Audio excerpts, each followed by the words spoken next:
Existe um momento silencioso na vida de toda pessoa em busca de algo maior. Um momento em que o mundo externo continua falando alto, mas já não convence.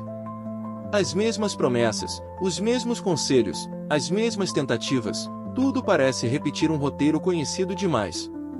E é exatamente nesse ponto que algo dentro começa a sussurrar: talvez o problema nunca tenha sido esforço. Esse momento não vem com barulho. Ele vem com estranheza. Com a sensação de que velhos pensamentos já não servem mais, mesmo que você ainda não saiba quais colocar no lugar. É como usar uma roupa que um dia fez sentido, mas agora aperta, incomoda, limita. A mente começa a perceber que continuar pensando da mesma forma é continuar vivendo a mesma vida.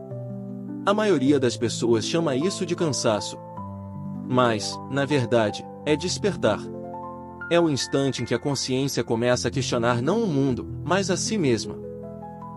E quando isso acontece, algo fundamental muda. Você deixa de perguntar como faço para manifestar, e começa a perguntar o que eu aceitei como verdade.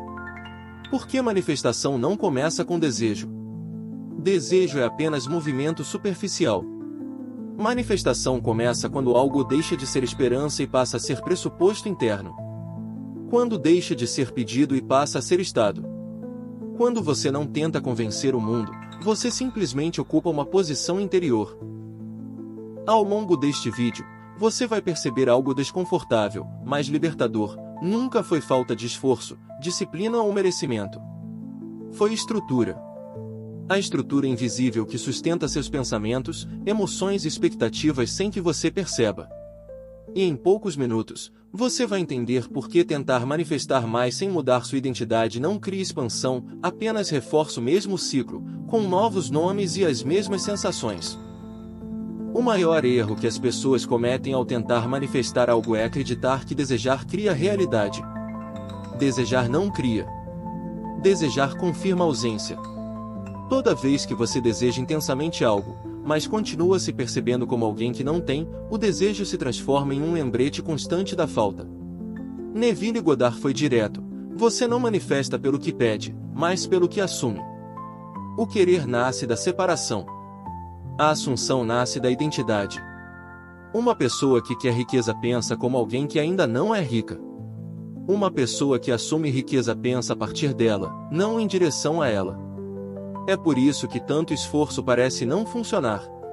O esforço, quando nasce da carência, reforça a ideia interna de que ainda não é. E o subconsciente não responde a palavras, responde a estados. Ele não entende tentativas. Ele entende a ocupação. Você não manifesta por pedir. Você manifesta por ocupar um lugar interno. O mundo não responde ao quanto você deseja algo, mas ao quanto isso já está incorporado na sua percepção de si mesmo. O pedido ainda coloca o poder fora. A assunção traz o poder para dentro. Neville resumiu isso com uma precisão quase desconfortável: é feito conforme você crê, não conforme você deseja. A crença aqui não é intelectual. É estrutural. É o que você aceita como normal, possível e coerente com quem você acredita ser. Mais à frente, você vai entender por que até a oração falha quando não existe identidade por trás dela, e por que tantas pessoas oram todos os dias, e continuam vivendo exatamente a mesma realidade. A maioria das pessoas trata a mente como um armazém de pensamentos soltos. Mas a mente não funciona assim. A mente é uma estrutura. Um projeto arquitetônico invisível que organiza o que pode ou não existir na sua experiência. Tudo que aparece na sua vida precisa antes caber dentro dessa planta interna. Se algo contradiz a estrutura, é rejeitado, mesmo que conscientemente você diga que quer. A consciência não cria sozinha. Ela apenas ilumina o que a estrutura permite. Imagine a mente como um edifício. Cada crença é uma parede. Cada suposição é um pilar. Cada identidade assumida é o andar inteiro. Você pode tentar colocar móveis novos, mudar hábitos, repetir frases, mas se a planta não mudar, o espaço continua o mesmo. É por isso que duas pessoas vivem realidades completamente diferentes diante da mesma situação. Não é sorte. Não é azar. É a arquitetura interna. Cada uma interpreta, reage e percebe o mundo a partir do seu próprio projeto mental. A consciência não é um espelho que reflete o mundo. Ela é um projetor que lança significado sobre ele. O mundo apenas devolve coerência. Ele não julga se a estrutura é boa ou ruim, apenas responde a ela. Quando você entender isso, vai perceber por que mudar hábitos sem mudar a estrutura interna nunca funciona. É como pintar paredes rachadas esperando estabilidade. Você não experimenta a vida como ela é. Você experimenta a vida como você é. O evento em si tem pouco poder. O significado que você atribui a ele é o que cria a experiência emocional e, com o tempo, a realidade. Duas pessoas podem viver o mesmo acontecimento e sair com destinos completamente diferentes. Uma interpreta como confirmação de incapacidade. A outra como ajuste de rota. O evento é neutro. A interpretação é criativa. Sua identidade funciona como um filtro invisível. Ela decide o que você percebe, o que ignora, o que considera possível e o que descarta imediatamente. Oportunidades não aparecem ou desaparecem, elas são reconhecidas ou não, de acordo com quem você acredita ser. Neville chamava isso de assunções invisíveis. Ideias tão aceitas internamente que você nunca as questiona. Elas vivem nas suas conversas internas, nos diálogos silenciosos que você repete quando ninguém está ouvindo. Essas conversas são sementes. Não importa se você diz algo em voz alta ou apenas sente. O subconsciente escuta o tom, não as palavras. Ele responde à coerência emocional. E aqui está a frase que muita gente evita encarar: o que você chama de azar é apenas coerência interna. Você manifesta o tempo todo. Não apenas quando visualiza ou afirma, mas principalmente quando reage, interpreta e sente automaticamente. A manifestação inconsciente é a mais poderosa e a mais ignorada. Assunções são leis em operação contínua. Elas não pedem autorização. Não perguntam se você acredita nelas conscientemente. Se algo foi aceito como verdade interna, ele passa a organizar a experiência. Por isso Neville dizia, Assumption ardens into fact. A realidade não testa suas ideias. Ela solidifica suas pressuposições repetidas com emoção. O subconsciente não avalia se algo é bom ou ruim. Ele apenas obedece. Emoção combinada com repetição se transforma em aceitação. A aceitação se transforma em normalidade. E normalidade se transforma em realidade. O imaginário não é fantasia. É ensaio estrutural. Toda vez que você imagina algo com sentimento, você está treinando o sistema nervoso para reconhecer aquilo como possível, familiar e seguro. Em breve, você vai perceber algo crucial: o subconsciente não rejeita nada, ele apenas obedece. O mundo não ultrapassa quem você acredita ser. Ele apenas confirma. Sua autoimagem funciona como um porteiro silencioso que decide o que pode entrar e o que será barrado sem explicação. Muitas oportunidades não são perdidas, são rejeitadas inconscientemente. Por que aceitar algo maior exigiria abandonar uma identidade antiga, e o sistema interno prefere o familiar ao desconhecido? Você só recebe aquilo que não contradiz sua imagem interna. Não importa o quanto você peça algo novo, se isso ameaçar quem você acredita ser, o próprio sistema vai sabotar. Neville usava referências bíblicas com precisão psicológica. Guarda o coração, porque dele procedem as fontes da vida. O coração aqui é o centro da identidade, não da emoção passageira. E quando ele dizia vinho novo em odres novos, estava falando de estrutura. Uma nova realidade exige uma nova identidade para sustentá-la. Não é que Deus não queira te dar. É que sua identidade ainda não permite receber. A neurociência moderna confirma o que Neville ensinava há décadas atrás. O cérebro não busca verdades absolutas. Ele busca provas para aquilo que já foi aceito como real. O sistema reticular ativador funciona como um filtro de relevância.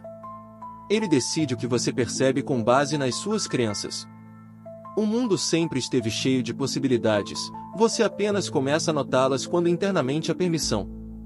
O subconsciente é literal. Ele não entende ironia, desejo ou esperança. Ele entende padrão emocional. Emoção é a linguagem que ele fala. Quando você imagina algo com sentimento, você está ensinando o cérebro a reconhecer aquilo como experiência válida. E o corpo começa a se alinhar com essa expectativa. A ciência chama isso de viés de confirmação. Neville chamava de lei da assunção. O nome muda. O princípio é o mesmo. E agora você entende por que imaginar com sentimento muda tudo. O cérebro humano não foi projetado para descobrir verdades absolutas, mas para manter coerência interna. Ele funciona como um sistema de confirmação, não de investigação. Aquilo que você aceita como verdadeiro passa a ser protegido, reforçado e comprovado pela própria estrutura neurológica, mesmo que essa verdade limite sua experiência. Um dos principais mecanismos por trás disso é o sistema reticular ativador. Ele age como um filtro de relevância, decidindo o que você percebe, lembra e ignora. O mundo oferece infinitas informações o tempo todo, mas apenas aquelas compatíveis com suas crenças internas passam pelo filtro da consciência. Por isso, o cérebro não busca oportunidades, ele busca consistência. Se você se percebe como alguém que sempre luta, ele encontrará provas de luta. Se você se percebe como alguém que nunca recebe apoio, ele organizará a experiência para confirmar essa narrativa. Não por crueldade, mas por fidelidade ao acordo interno. Neville Goddard descrevia o subconsciente como literal e obediente. A neurociência confirma isso. O cérebro não distingue com precisão uma experiência vivida de uma experiência imaginada com emoção suficiente. O corpo reage, aprende e se adapta a ambas como se fossem reais. É aqui que emoção entra como linguagem biológica. Pensamentos isolados têm pouco impacto, mas pensamentos acompanhados de sentimento ativam redes neurais completas. Emoção é o selo que diz ao cérebro: isso importa, isso é real, isso deve ser registrado como padrão. Quando você compreende esse mecanismo, algo muda profundamente. Você deixa de tentar convencer o mundo e começa a alinhar o acordo interno. Porque a ciência, assim como Neville, mostra que o cérebro não cria o que você quer, ele confirma o que você aceita. Toda transformação real começa com consciência, não com confronto. O primeiro movimento não é tentar mudar nada, mas perceber. Quando você observa seus pensamentos, reações e padrões sem julgamento, algo se dissolve naturalmente. Aquilo que é visto com clareza perde a necessidade de se repetir de forma automática. Grande parte do que você chama de quem eu sou não nasceu em você. São padrões herdados, absorvidos da família, da cultura, de experiências antigas. Eles se instalaram silenciosamente e passaram a operar como verdades pessoais. O rearranjo começa quando você reconhece: isso foi aprendido, não é identidade. Liberação não é luta interna. Quando você briga com um padrão, você ainda está se relacionando com ele. O que realmente o enfraquece é retirar o investimento emocional. É parar de explicar, justificar ou reagir. Um padrão sem reação não encontra mais alimento. Depois vem a escolha, e aqui está um ponto sutil: escolher uma nova estrutura não é criar um personagem artificial. É permitir que uma versão mais ampla de você exista. Uma versão que talvez sempre esteve ali, mas não tinha espaço dentro da antiga configuração mental. A instalação de novas assunções acontece de forma orgânica quando você passa a habitar estados internos diferentes. Não é repetição mecânica de frases, mas convivência interna com novas ideias até que elas se tornem familiares. O subconsciente aceita aquilo que parece seguro, não aquilo que parece forçado. Por isso a metáfora do cômodo interno é tão poderosa. Você não precisa demolir a casa inteira. Apenas remover o que não combina mais com quem você está se tornando. Você não está lutando contra o velho eu, está simplesmente rearranjando o espaço para que o novo possa permanecer. Sentir não é gerar emoção intensa. Isso é um dos maiores equívocos da manifestação. O sentimento ao qual Neville se refere não é euforia, excitação ou entusiasmo momentâneo. É algo muito mais sutil, é a aceitação interna de que isso já é. É quando a mente deixa de perguntar quando e o corpo deixa de reagir como se estivesse esperando. O verdadeiro sentimento do estado cumprido é silencioso. Ele se parece mais com alívio do que com alegria explosiva. É a sensação de normalidade.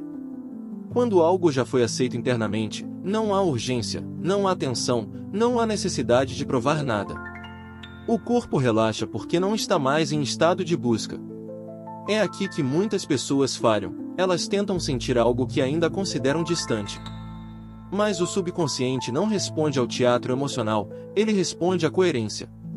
Se você tenta se empolgar com algo que ainda percebe como improvável, o sentimento entra em conflito com a identidade, e o sistema rejeita. Neville foi extremamente preciso ao dizer: assuma o sentimento do desejo realizado. Não o desejo em processo.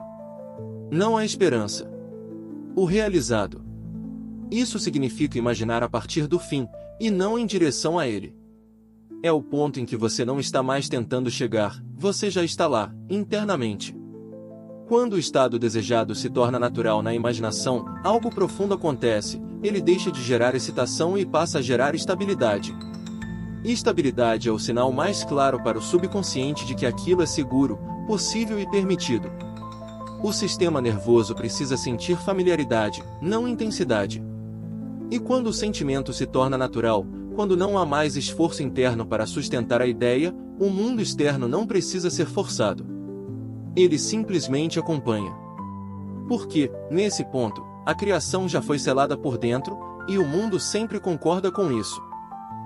Em algum ponto da sua jornada, você foi levado a acreditar que precisava criar algo novo para mudar sua vida.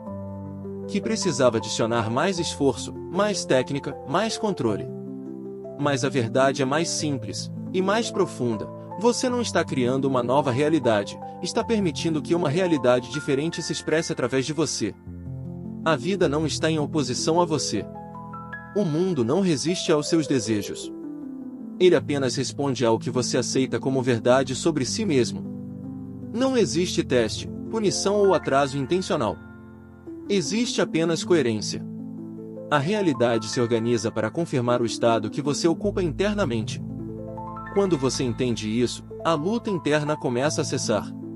Você percebe que não precisa convencer o universo, nem implorar por sinais.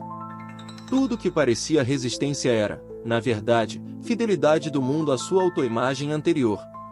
O mundo sempre foi leal a você, mesmo quando essa lealdade parecia desconfortável. Autorizar é um ato silencioso. Não exige declarações públicas, nem afirmações repetidas em voz alta. Autorizar é aceitar como normal aquilo que antes parecia distante. É permitir que uma nova identidade exista sem pedir permissão ao passado. Por isso, ao terminar este vídeo, não tente fazer nada imediatamente. Observe. Observe seus pensamentos quando ninguém está olhando. Note o que você considera possível, o que você descarta automaticamente, o que você chama de realismo. Essas são as fronteiras da sua autorização atual. E lembre-se, a realidade não testa você. Ela confirma. Ela concorda, instante após instante, com quem você aceitou ser. Quando a autorização muda por dentro, o mundo apenas acompanha, como sempre fez.